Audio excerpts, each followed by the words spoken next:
क्या हमारा भाग्य पहले से लिखा होता है? हमारे भाग्य में जो भी कुछ घटता है वो पहले से तय है। दोस्तों, गरुड़ पुराण में बताया गया है कि मनुष्य के भाग्य में जो भी कुछ जन्म से मृत्यु तक जो भी घटना घटता है वो पहले से तय होता है। दोस्तों, मृत्यु और जन्म ही एक ऐसा सत्य है जिसे कोई टाल नहीं सकता है, पर दोस्तों हम ये नहीं जान पाते हैं कि हमारा भाग्य हमारे से जन्म से पहले ही लिखा होता है, जन्म के बाद।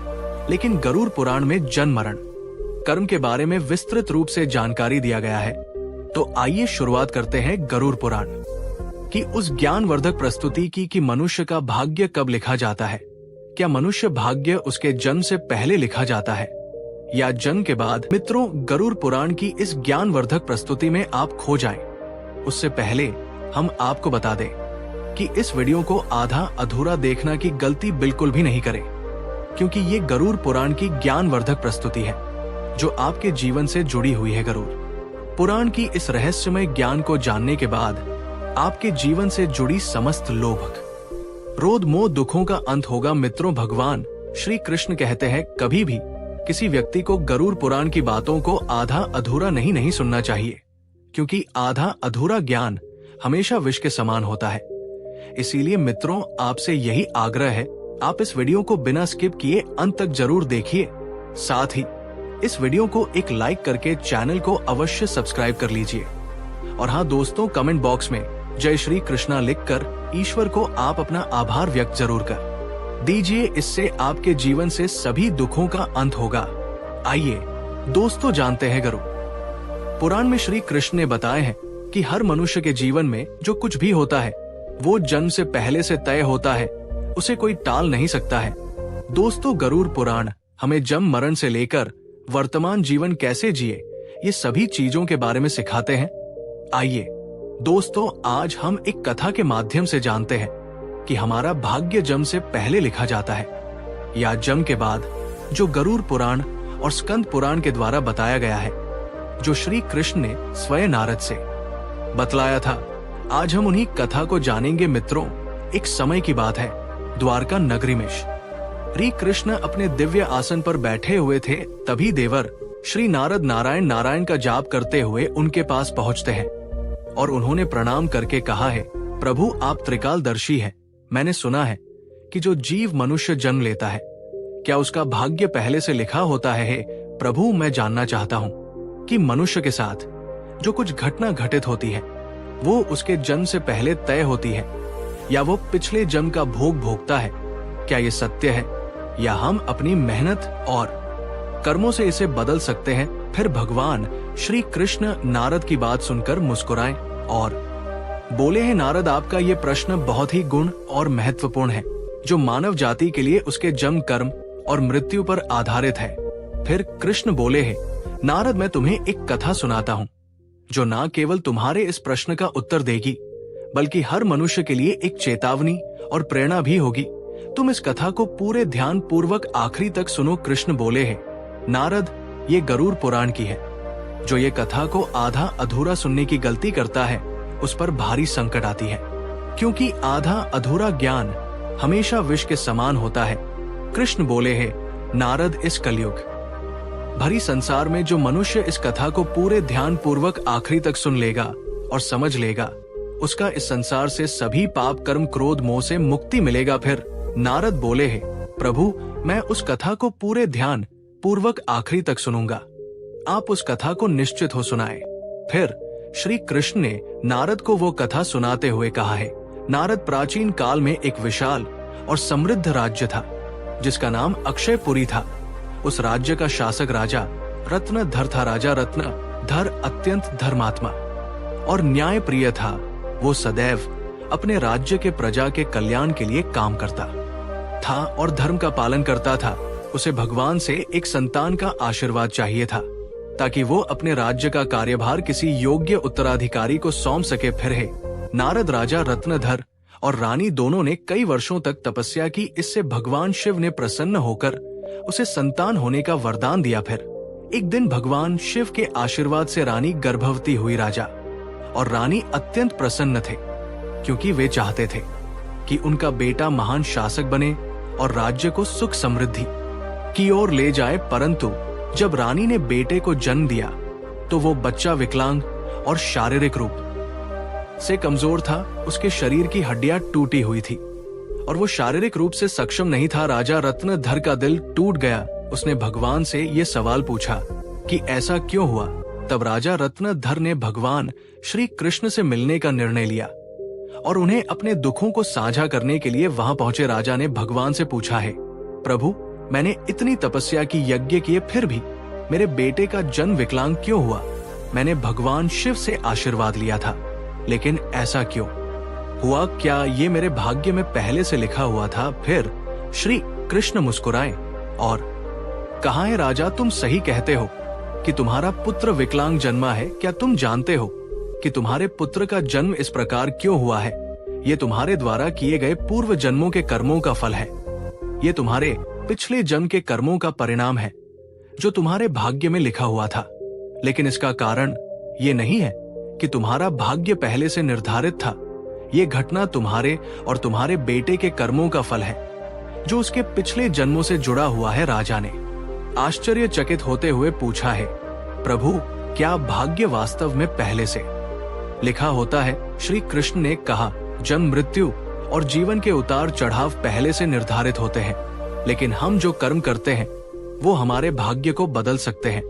जिस दिन तुम्हारे बेटे का जन्म हुआ उस दिन तुमने एक विशेष संतान का वरदान प्राप्त किया था, लेकिन उस संतान को चुनौतियां मिलना जरूरी था ताकि वह अपने जीवन में धैर्य, साहस और पराक्रम को विकसित कर सके। लेकिन उसका भविष्य केवल उस समय के कर्मों से नहीं होता है, बल्कि ये तुम्हारे पिछले जन्मों के कर्मों का परिणाम है। श्री कृष्ण ने राजा रत्नधर से कहा है, राजन, भाग्य और कर्म में बहुत गहरा संबंध है। हमारे कर्म ही हमारे भाग्य का निर्माण करते हैं। यही कारण है कि हमें जीवन में अपने कर्मों को सदैव धर्म और सत्य के मार्ग पर रखना चाहिए। श्री कृष्ण ने कहा है, राजन, जो कुछ भी तुम्हारे जीवन में घटित होता है वो तुम्हारे पिछले जन्म के कर्मों का परिणाम है। यदि तुम्हारा बेटा विकलांग जन्मा है तो ये उसकी आत्मा के पिछले जन्म के कर्मों का फल है। जब तुम एक पुण्य आत्मा के रूप में जन्म लेते हो तो तुम्हारे जीवन में कठिनाइयां और संग जरूर होंगे, क्योंकि इस दुनिया में हर आत्मा को कुछ ना कुछ कष्ट भोगना पड़ता है ताकि वह अपने पिछले कर्मों को समाप्त कर सके। लेकिन याद रखो, तुम्हारे बेटे के जीवन में जो कठिनाई है वो उसकी परीक्षा है। यदि वो धैर्य और साहस से इन कठिनाइयों का सामना करता है तो वो अपने भाग्य को बदल सकता है। एक दिन वो वही कार्य करेगा जिसकी कल्पना तुमने अपने जीवन में की थी। मित्रों, फिर राजा रत्नधर ने पूछा है, प्रभु, क्या मैं और मेरे पुत्र अपने भाग्य को बदल सकते हैं? श्री कृष्ण ने उत्तर दिया, बिल्कुल, तुम दोनों ही अपने भाग्य को बदल सकते हो।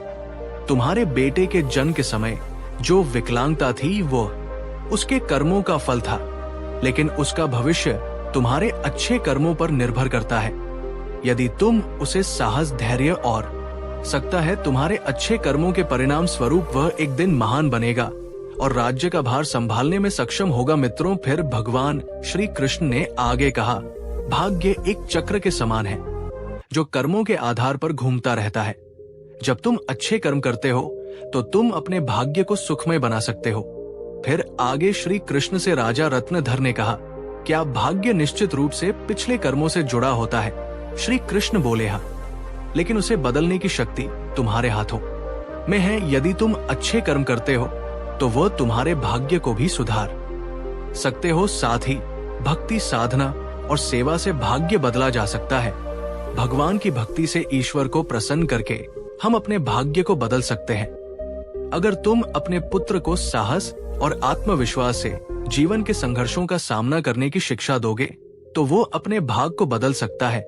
राजा रत्नधर ने भगवान श्री कृष्ण की बातों को पूरी तरह से आत्मसात किया और अपने पुत्र को शिक्षा देने का संकल्प लिया। उसने अपने पुत्र को कठिनाइयों के बावजूद साहस और विश्वास के साथ जीवन जीने की प्रेरणा दी। समय के साथ उस विकलांग पुत्र ने अपनी आत्मविश्वास और कठिनाई से लड़ते हुए समाज में महत्वपूर्ण स्थान प्राप्त किया। उसकी संघर्षशीलता और साहस ने राज्य में उसका सम्मान बढ़ाया। कृष्ण बोले हैं, नारद, तुम ये समझो कि भाग्य एक निरंतर प्रक्रिया है जो कर्मों के आधार पर बदलती रहती है। जो लोग जीवन में अपने कर्मों को सुधारते हैं और भगवान की शरण में जाते हैं, उनका भाग्य भी बदलता है। ये केवल कर्म ही नहीं है, बल्कि ये जीवन के संघर्षों और कर्मों का परिणाम है। मित्रों, फिर श्री कृष्ण ने नारद से कहा, ये कथा हमें ये सिखाती है कि जीवन में जो कुछ भी घटित होता है वो हमारे पिछले कर्मों का फल है। भाग्य और कर्म का कोई निश्चित प्रारूप नहीं है। हमारा कर्म हमारा भाग्य बदल सकता है। मित्रों, गरुड़ पुराण हमें सिखाते हैं, यदि हम अच्छे कर्म करते हैं और सत्य की राह पर चलते हैं और ईश्वर के ध्यान करते हैं, तो हम अपने जीवन की दिशा बदल सकते हैं। फिर श्री कृष्ण ने नारद से कहा है, नारद, ये संसार कर्मों का दर्पण है। जो जैसा कर्म करेगा वो वैसा फल भोगे। मनुष्य को ये ध्यान रखना चाहिए कि माता पिता की सेवा, दूसरे की सहायता और ईश्वर का ध्यान ही सबसे बड़ा धर्म है। जो मनुष्य अपने पिछले जन्म में किसी के साथ पाप किया है, किसी को कष्ट दिया है, उसे न केवल नरक में भयानक यातना मिलती है, बल्कि वो जन्मांतर तक उस भोग भक्ति है। लेकिन जो अपना कर्म सुधार है, वो इस चक्र से मुक्त हो सकता है, क्योंकि ये सार एक अवसर है। धर्म, सेवा, सत्य ही मनुष्य का जीवन है। मनुष्य के ये समझना चाहिए कि मृत्यु के बाद के उसके अच्छे कर्म ही साथ जाते हैं।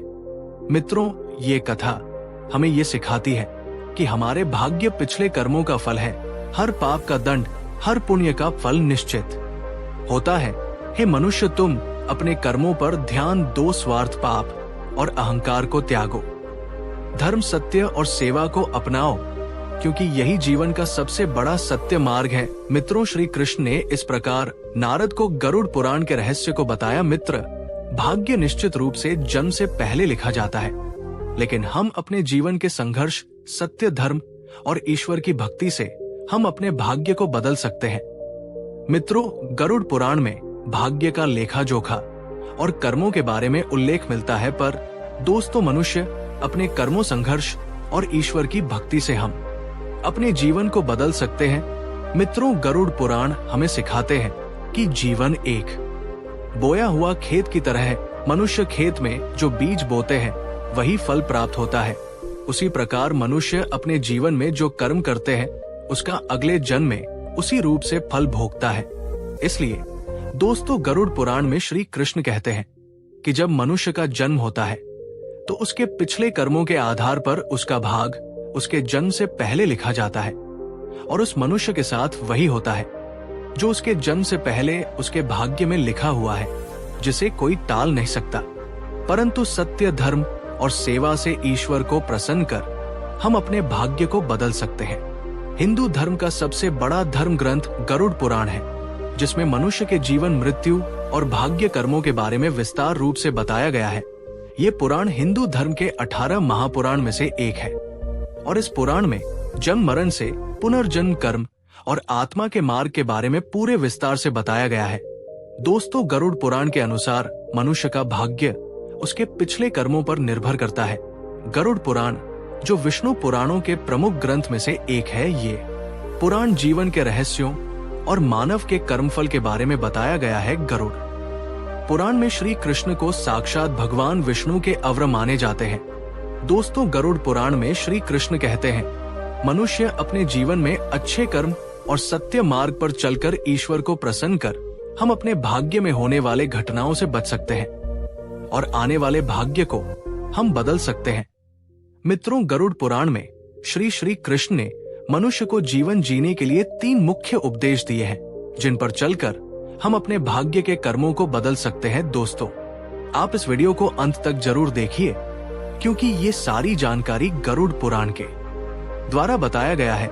इस वीडियो को बीच में छोड़कर जाने की गलती बिल्कुल भी नहीं करें। इसीलिए इस ज्ञानवर्धक प्रस्तुति को अंत तक जरूर देखिए। आइए जानते हैं। नंबर 1, अपने धर्म का पालन करना। मनुष्य का जन्म किसी खास उद्देश्य के लिए होता है। जो मनुष्य अपने पिछले जन्म में पाप करता है, वो इस जन्म में भी उस पाप का भोग भोगता है, क्योंकि मनुष्य के जन्म से पहले उसका जन्म से मरण तक का भाग्य पहले तय होता है। इसलिए दोस्तों, गरुड़ पुराण में श्री कृष्ण ने बताया है, मनुष्य को हमेशा धर्म और सत्य का पालन करना चाहिए। इससे हमारे पिछले जन्म के पाप से बच सकते हैं। ईश्वर की भक्ति से हम अपने जीवन को बदल सकते हैं। हम सभी ऊंचाई तक पहुंच सकते हैं। दोस्तों, ये जीवन एक अनमोल उपहार है। आप इसे व्यर्थ ना जाने दें।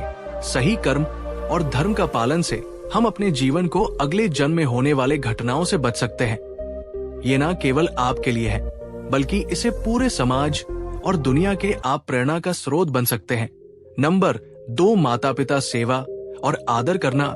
दोस्तों, गरुड़ में श्री कृष्ण कहते हैं कि मनुष्य को हमेशा अपने माता पिता की सेवा करनी चाहिए, क्योंकि माता पिता के ही चरणों से तीनों लोगों का स्वर्ग है। जो लोग माता पिता को नहीं मानते, उनका आदर नहीं करते, उन्हें न केवल नरक में भयानक यातना भोगनी पड़ती है, बल्कि उसके अगले जन्म में भी भारी संकट भोगना पड़ता है।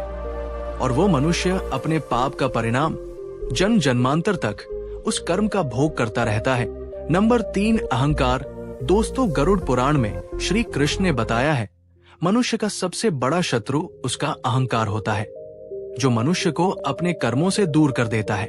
जिस मनुष्य के मन में यह प्रवेश कर जाता है, वो मनुष्य अपने जीवन को उस ओर ले जाता है जहां उसे संकट के सिवाय कुछ और नहीं मिलता। उस व्यक्ति को न केवल नरक में भयानक यातना भोगना पड़ता है, बल्कि वो व्यक्ति अपने आने वाले भाग्य को भी नरक की ओर ले जाता है। इसलिए मनुष्य को हमेशा सत्य, धर्म और प्रेम की भावना रखना चाहिए। इससे वर्तमान जीवन और आने वाले भाग्य हमेशा खुशहाल रहे। मित्रों, गरुड़ पुराण हमें सिखाता है, ये जीवन हमारे कर्मों का फल है।